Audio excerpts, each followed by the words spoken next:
Galactic terror ends as humans deploy a lone warship, HFY sci-fi story. The galaxy had been in chaos for centuries. Alien empires rose and fell like tides, their leaders eager to conquer and dominate. One species, the Zora-T, had been the most ruthless of them all. Their empire stretched across vast regions of space, their fleet unmatched in both size and technology. For millennia, the Zora-T had instilled terror in every civilization they encountered, their soldiers as cruel as they were efficient. Every species in the galaxy feared them, even the mighty Virans, the proud Skarn, and the elusive Orkai. The Zora-T took worlds with brutal force, razing cities, enslaving populations, and reducing entire civilizations to rubble. Resistance was futile. The galaxy had accepted that the Zora-T were the supreme power, and no one could stand in their way. Except for one. Humanity. When the Zora-T first encountered humans, they dismissed them as weak, a young, unremarkable species, barely capable of space travel, with no significant military history. The Zora-T considered it a simple matter to conquer Earth. But they were wrong. For while the galaxy cowered, humanity was quietly building something that would change everything, a weapon like nothing the Zora-T had ever seen.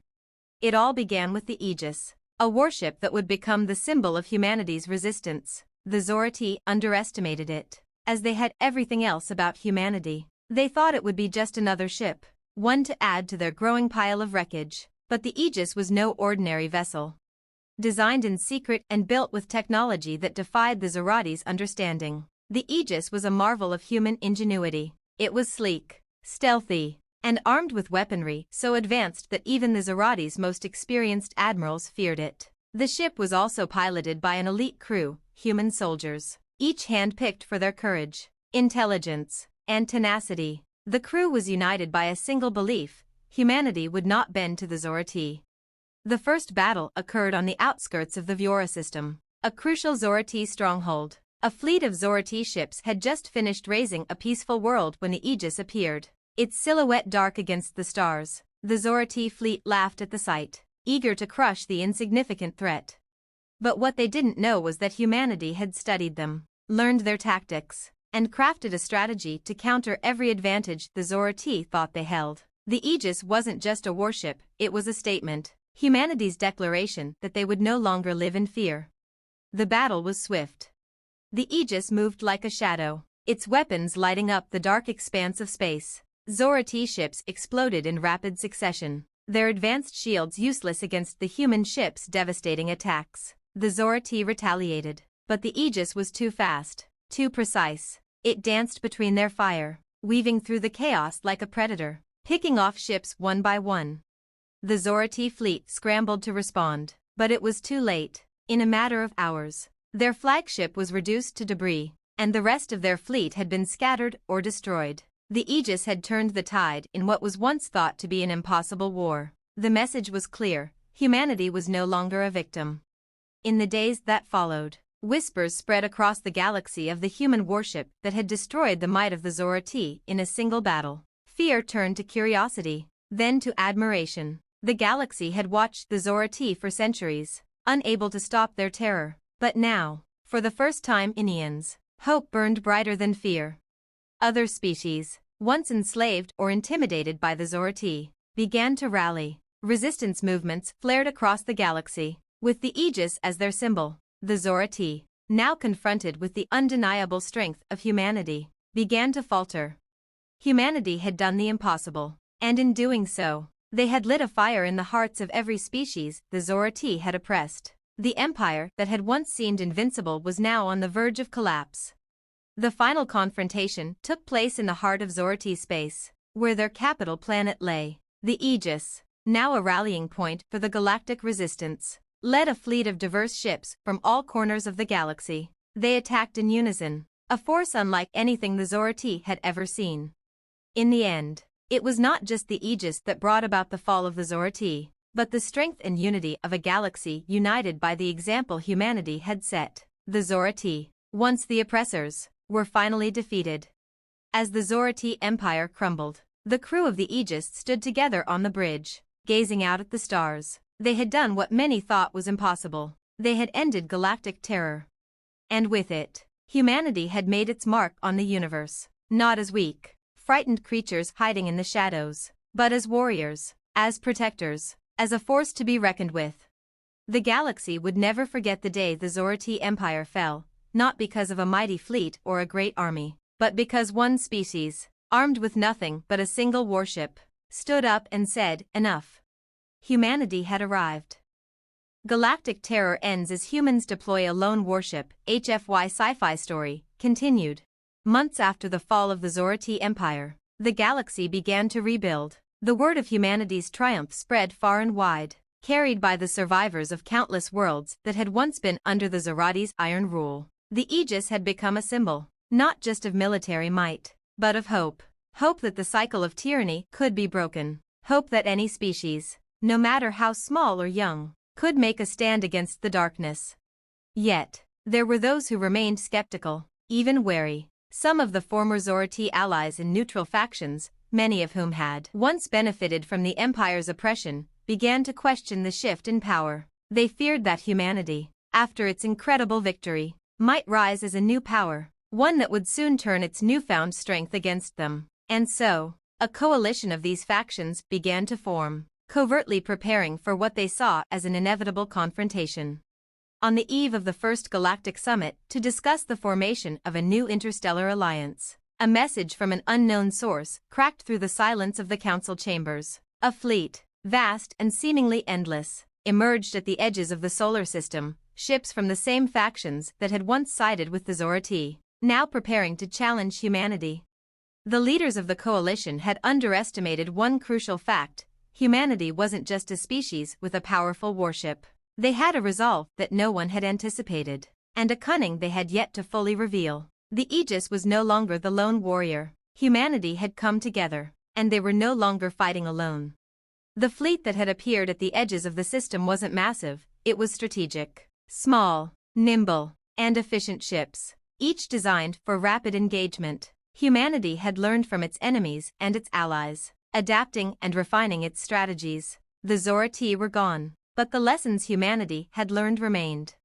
Leading the new fleet was the Aegis Reborn, a ship far more advanced than its predecessor, powered by both human ingenuity and the technology humanity had salvaged from the ruins of Zorati ships. The Aegis Reborn was a technological masterpiece, a warship capable of taking on an entire fleet on its own. As the coalition fleet neared Earth's orbit, the human ships maneuvered with precision, and the Aegis Reborn took the lead. Captain Alara Hayes, a seasoned veteran of the original Aegis campaign, stood at the helm, her face calm yet determined. This wasn't the same kind of fight they had faced before. This time, the battle would not be won by firepower alone. "Let's remind them who we are," Captain Hayes said, her voice steady but firm, as the fleet prepared to engage. The battle began as expected, intense, swift, and with little mercy. The coalition's ships fired upon the Aegis Reborn, but the vessel was too fast, too elusive. It darted between the enemy lines, striking at weak points in their formation, picking off vulnerable ships one by one. However, unlike the Zorati, these were not mindless conquerors. They adapted quickly, regrouping and attempting to turn the tide. But this time, humanity had the advantage. It wasn't just about overwhelming power, it was about intelligence, adaptability, and the ability to outthink an opponent. And the Aegis Reborn was equipped with something the coalition had underestimated: an unprecedented level of strategic AI integration, based on both human ingenuity and the lessons learned from the most advanced alien technologies humanity had come into contact with. The coalition fleet was pushed into retreat, outmaneuvered and outwitted at every turn. Captain Hayes didn't hesitate. She knew that this fight wasn't just about victory, it was about ensuring the galaxy knew that humanity's rise was not one of conquest, but of defense and justice. With every strike, the message became clear: humanity wasn't here to rule, they were here to protect. The battle raged on for hours, but in the end, the coalition fleet was forced to surrender. The leaders of the factions that had once allied with the Zorati were captured, and their fleets were scattered. The Aegis Reborn stood victorious, yet its crew knew that this was not the end. It was just the beginning. In the aftermath, as the galaxy began to heal from centuries of oppression, humanity took on a role of leadership, not with the desire to conquer, but to preserve. Earth, once a small blue planet in a vast and indifferent universe, had proven that it could stand up against the most powerful empires and win. But rather than seek domination, humanity's mission was clear: to ensure the galaxy's freedom. The Interstellar Summit proceeded, and this time, the conversation was different. Representatives from dozens of worlds, some newly freed, some once indifferent to the conflict, gathered under a new banner, one of unity. The newly formed Galactic Alliance would be a symbol of cooperation and peace, and humanity would play a key role in ensuring that the galaxy never again fell under the shadow of tyranny. For Captain Hayes and the crew of the Egis Reborn, it was a bittersweet victory. The galaxy was no longer at war, but the scars left by the Zorati, and the lessons learned from humanity's rise, would never be forgotten. As they looked out upon the stars, they knew that their work was far from over. Humanity had proven that, even in the face of galactic terror, there was always hope, and as long as there were those willing to fight for it, the galaxy would never again fall to the darkness. Because humanity had shown the galaxy what it meant to stand tall, no matter the odds. And that was only the beginning. The end. Galactic terror ends as humans deploy a lone warship. HFY Sci-Fi story continued. In the years that followed the creation of the Galactic Alliance, peace began to take root, but the galaxy was far from healed. There were pockets of unrest, remnants of the Zorati Empire's loyalists, and old grudges between factions that had been forced into temporary alliances. While humanity's leadership was respected, not all were willing to accept the changes. It was during this fragile time that a new threat emerged, one born not from an external enemy, but from within the new order itself. A faction within the Galactic Council, disillusioned by the terms of peace and suspicious of humanity's growing influence, began to push for policies that favored isolationism and control over the new worlds that had joined the alliance. They called themselves the sovereigns of the old way, and they believed that true power could only be maintained through dominance. Many of their leaders had once served under the Zorati, and their ideology echoed the ruthless expansionist policies of the fallen empire. At the heart of the sovereign's rise was a new weapon, one that rivaled the might of the Egis Reborn in both design and power. A ship called the Imperium, larger and more heavily armed than anything humanity had ever conceived. The sovereigns had forged alliances with rogue factions and scavenged Zorati technology to build it in secret. For months, tensions simmered beneath the surface of the galactic government. The council struggled to contain the growing power of the sovereigns, but every attempt to rein them in failed. Now, it was clear, they were on the brink of a galactic civil war. As the Imperium prepared to strike, humanity's leaders knew they had only one chance to prevent the galaxy from descending into chaos. Once again, the Aegis Reborn was called into action. Captain Hayes, now a revered leader of the Alliance's military, stood on the bridge of the ship, her eyes locked on the data streaming across the display. "Humanity cannot let this happen," she said, her voice resolute. "If the sovereigns win, the galaxy will fall back into the darkness." She turned to her crew, veterans of the First War and a new generation of soldiers, all of whom had been shaped by the unyielding spirit of humanity. The crew was silent, each knowing the stakes. The mission was clear: they had to face the Imperium and prevent the sovereigns from taking control. This time, however, it wasn't just a battle of military might, it was a battle of ideals. Humanity's message was simple: freedom, cooperation, and peace, and they would not let it be shattered by tyranny again. The Imperium was located in the Thray Nebula, a vast expanse of space surrounded by dangerous ion storms and gravitational anomalies. The Aegis Reborn was the only ship fast and skilled enough to navigate the region, and the only one with the advanced stealth capabilities to infiltrate the Sovereign's heavily defended stronghold. As the ship entered the nebula, the crew braced for what was to come. The Aegis Reborn would be outnumbered, with the Sovereign's fleet lying in wait. But they were not alone. The resistance groups from various sectors, worlds that had once been oppressed or neutral during the Zorati Wars, rallied to humanity's side. It was the true test of the Galactic Alliance: would it survive, or would the old ways of conquest return?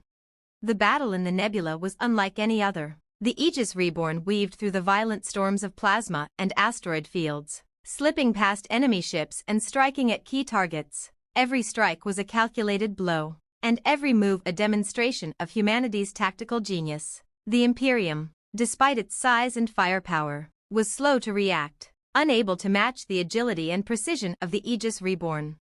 But then, the unthinkable happened. The Sovereigns activated the Imperium's secret weapon, a gravity well generator capable of pulling ships into a crushing singularity. The Egis Reborn was caught in its pull, the ship's systems screaming as they fought to resist the crushing force. It seemed the battle had turned. In those moments, Captain Hayes' mind raced. If the Egis Reborn fell, the fight would be lost. She made a decision. "Activate the override," she ordered, a tone of desperation in her voice. The crew responded instantly, but this wasn't just a battle for military superiority, it was a battle for the soul of the galaxy. Captain Hayes had a plan. The ship's AI had been modified with a new directive, not just to fight, but to broadcast humanity's ideals to the galaxy, no matter the cost. As the Egis Reborn strained against the gravity well, its weapons activated once more, launching a series of devastating pulses that temporarily disabled the Imperium's generator. But in that moment of chaos, Captain Hayes knew they couldn't win the battle on firepower alone. With one final command, the ship's AI transmitted a message throughout the nebula, a message of unity, peace, and defiance. Humanity's words rang out: "We fight for the future. We fight for freedom. We fight for all." Across the galaxy, those who had once hesitated began to act. Ships from peaceful worlds, from those that had suffered under the Zorati and the Sovereigns, began to appear in the nebula. The resistance had been ignited once more. It wasn't just humanity against the Sovereigns anymore. It was the galaxy itself rising up to protect the vision humanity had set forth. In the chaos, the Egis Reborn broke free of the gravity well and launched a final, decisive strike against the Imperium. The ship's shields faltered, and with a final, thunderous explosion, the Imperium was no more. The Sovereigns had been defeated. But the true victory lay in the realization that the galaxy was no longer fractured. Humanity's fight had united the stars, and the vision they had worked toward, a future where cooperation, not conquest, defined the galaxy, was now within reach. Captain Hayes stood at the helm once more, looking out at the vastness of space. The battle was over, but their work had only just begun. The Galactic Alliance was fragile, but its foundation had been strengthened by humanity's unwavering belief in freedom and unity. It was no longer just a human struggle, it was the struggle of every free species, and together, they had secured a future where terror no longer ruled the stars. And for the first time in a long while, the galaxy was at peace. The end. Galactic terror ends as humans deploy a lone warship. HFY Sci-Fi story continued. The galaxy had entered a new era. The Sovereigns of the old way had been shattered, and the Galactic Alliance stood as a beacon of hope. But as the stars settled into a tentative peace, the weight of what humanity had achieved began to sink in. There were no more immediate threats to the Alliance, but the aftermath of the war was just beginning. The galaxy was scarred, and humanity was tasked with ensuring that the fragile peace would hold. Though the Egis Reborn had proven itself a symbol of strength and ingenuity, its victory over the Imperium was only one part of a larger mission. For the first time, the universe had seen humanity as a force to be reckoned with, but it was a force tempered by ideals of freedom, equality, and unity. Now, humanity had to live up to those ideals in a galaxy still recovering from centuries of tyranny. Captain Alara Hayes stood before a holographic map in the Council's command center. A new summit convened to solidify the future of the Galactic Alliance. Representatives from the liberated worlds, former enemies, and new allies filled the room, their faces a mixture of hope, wariness, and anticipation. "We've come a long way since the first battle against the Zorati," Hayes began, her voice carrying authority. "But our work isn't done. We've defeated the Sovereigns, but the forces of division and mistrust remain. Our alliance must be built on more than the weapons of war. It must be built on understanding, cooperation, and a shared vision of the future." Across the table, the representatives nodded, though some still had reservations. The largest of them, a towering Viren named Velcor, spoke up. "You speak of cooperation, Captain Hayes, but what guarantees do we have that humanity will not seek to dominate as the Zorati once did? Your victories have proven your strength, but how can we trust you?" Hayes' gaze met Velcor's, her expression unwavering. "You don't have to trust humanity because of our strength. Trust us because we stand for something more than power. We've seen the cost of tyranny. We've fought not just for ourselves, but for every species in this galaxy. We can never forget what happened, and we won't let history repeat itself." Velcor remained silent, but the tension in the room seemed to ease slightly. The summit continued for days, discussing trade agreements, security measures, and protocols for ensuring the newly formed Galactic Alliance could remain stable. As they debated, Hayes realized that this wasn't the end of the conflict, it was the beginning of a new kind of challenge. The galaxy had grown weary of war, but it wasn't yet accustomed to peace. Then, a disturbance shook the room. A calm officer burst through the door, breathless. "Captain, we've received an urgent transmission from the Outer Rim." The entire room fell silent, and Hayes turned toward the officer, her hand instinctively reaching for her communicator. "Put it through." The holographic display flickered to life, revealing a figure wearing the tattered uniform of a long-dead Zorati warlord. The face was scarred and half-hidden beneath a hood, but the voice was unmistakable.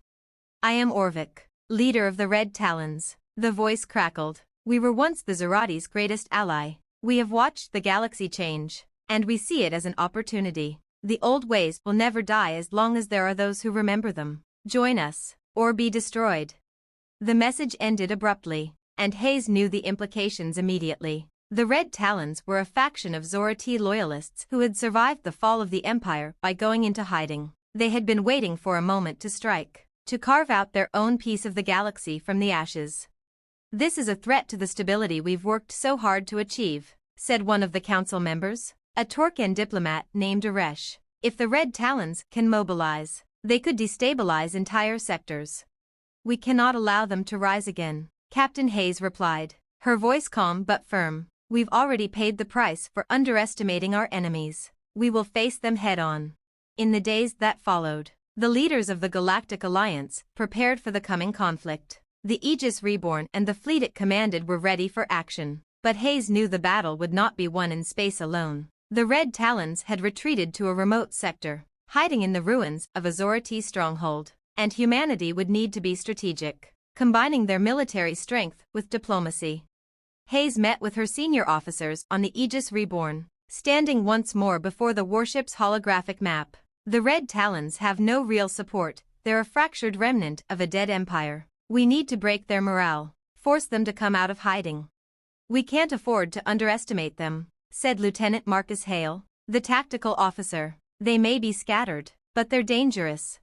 "We'll strike decisively," Hayes said, "but this time, we'll show the galaxy something the Red Talons don't understand: unity."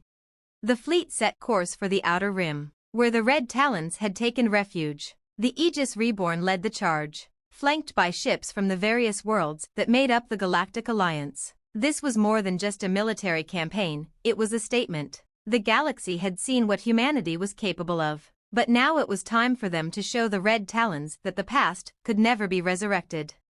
As they arrived in the Red Talon stronghold, the tension was palpable. The remnants of the Zorati Empire may have been fractured, but the Red Talons fought with the same brutal tenacity their former masters had once used. The battle was fierce, a clash of old and new, power and unity. The Egis Reborn's weapons flashed through the void, while the Allied fleet fought alongside them, holding nothing back. The turning point came when the Red Talon's flagship, an immense vessel once part of the Zorati war machine, was cornered. Hayes ordered a direct strike on the ship's command center, a precision maneuver that crippled their leadership. With their command structure in disarray, the Red Talons were forced into retreat, and their remaining forces were scattered. In the aftermath of the battle, the message was clear: the Red Talons had been defeated, and the galaxy had once again resisted the pull of the past. The victory was decisive, but it came with a reminder: the universe would always face threats, both new and old, and it was up to the Alliance to ensure that the darkness of tyranny never returned.